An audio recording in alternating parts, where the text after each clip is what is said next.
One of the central, core, fundamental principles in the teachings of Jesus, in the way of Jesus, is this value of empathy. In many ways, Jesus is empathy personified. The definition of empathy is the ability to put oneself in the place of another, physically, mentally, spiritually, relationally, emotionally, intellectually, etc. To feel what they feel, to see as they see, to hear how they hear.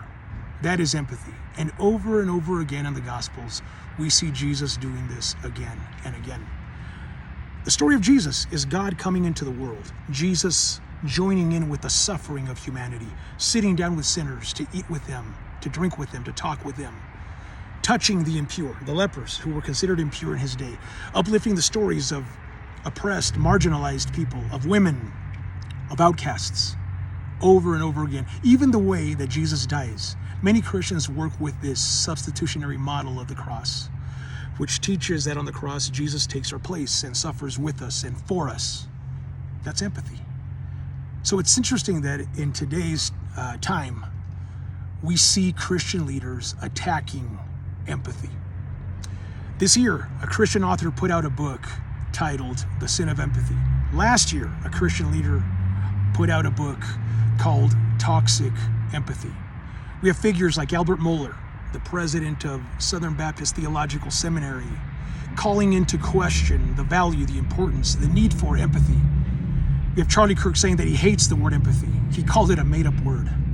Hey Charlie, I have news for you. All words are made up.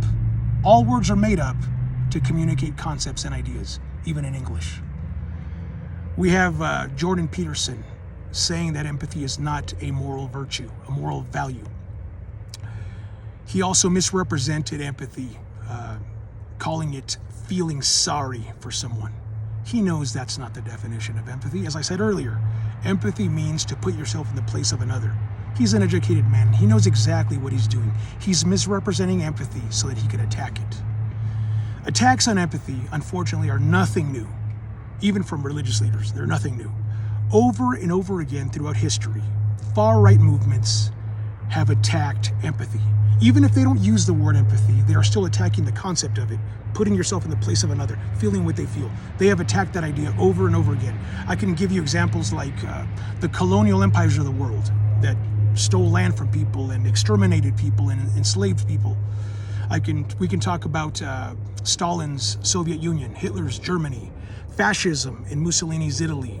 We can talk about the laws in this country that at one time justified and legalized slavery. We can talk about the ministers in this country that justified and glorified slavery.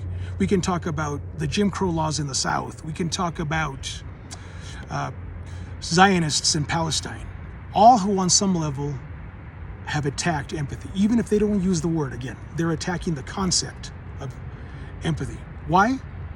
Because if you get rid of empathy, it's easier to normalize cruelty, oppression, and tyranny.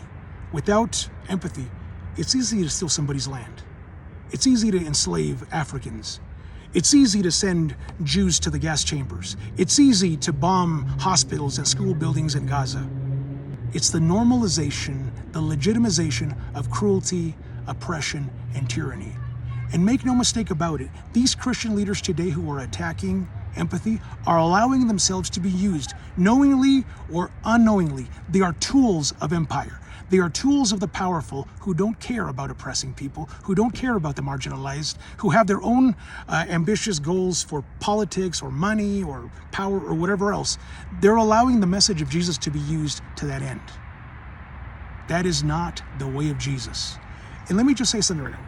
The elimination of empathy doesn't create moral strength.